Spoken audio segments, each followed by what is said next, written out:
Kita masuk pada konsep kualitas udara dari perspektif biologi.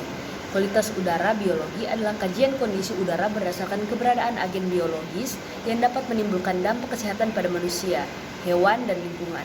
Agen ini dikenal sebagai bioaerosol, yaitu partikel biologis yang tersuspensi di udara, dapat berasal dari organisme hidup, atau sisa metabolisme dari struktur tubuh mikroorganisme. Bioaerosol dapat terdiri dari bakteri, virus, jamur, serbuk sari polen, fragmen mikroba, toksin mikrobial, serta alergen. Dalam analisis kesehatan lingkungan, kualitas udara biologi menjadi penting karena mikroorganisme udara dapat menyebabkan penyakit melalui proses inhalasi, kontak atau masuk ke tubuh melalui saluran pernafasan. Kita masuk pada sumber bioaerosol di lingkungan. Bioaerosol dapat ditemukan dalam berbagai konteks, baik di dalam ruangan indoor atau maupun di luar ruangan outdoor. Di lingkungan indoor, sumbernya meliputi aktivitas manusia, hewan peliharaan, sistem ventilasi yang buruk, kelembapan yang tinggi, AC yang tidak terawat, sampah organik, dan sistem pembuangan air. Bioaerosol dari jamur biasanya berkembang pada permukaan lembab seperti dinding, karpet, dan kayu yang mengalami pelapukan.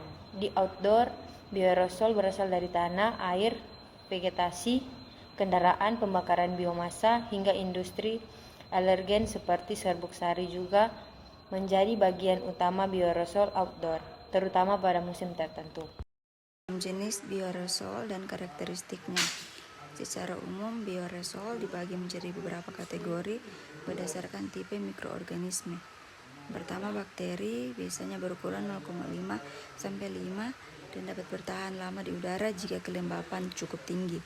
Bakteri gram positif misalnya Staphylococcus spp lebih tahan terhadap kondisi kering dibandingkan gram negatif. Yang kedua, virus berukuran 0,03 sampai 0,3 dapat menyebar jauh dalam bentuk droplet nuklei dan biasanya membutuhkan inang untuk bertahan. Contoh penting dalam transmisi udara adalah virus influenza, SARS, dan virus campak. Berikut jamur, kapang, dan spora, yaitu memiliki kemampuan bertahan di lingkungan kering dan dapat menjadi alergen pencetus penyakit seperti asma dan rinitis. Spora jamur seperti Aspergillus dan Penicillium umum tak ditemukan dalam udara indoor lembab. Berikut alergen biologis, yaitu serbuk sari, fragmen serangga, tunggau, debu rumah, dan bulu hewan dapat memicu reaksi alergi.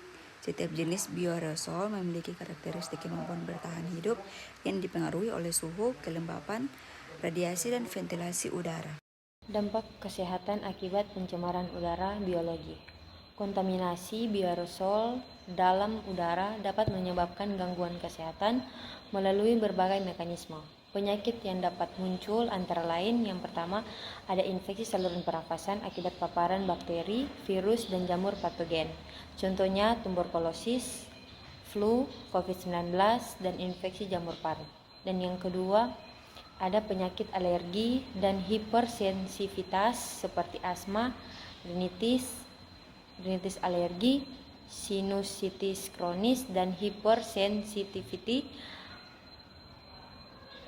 pneumonitis akibat paparan spora jamur dan tunggau debu. Yang ketiga, ada toksikosis, yaitu efek toksin dari mikroorganisme seperti mikrotoksin dari jamur.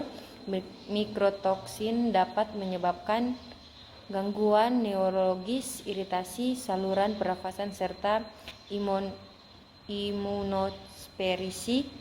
Dan yang keempat, ada faktor individu seperti usia, riwayat alergi, status imun, dan kondisi lingkungan tempat tinggal turut mempengaruhi tingkat kerentanan terhadap bioaerosol.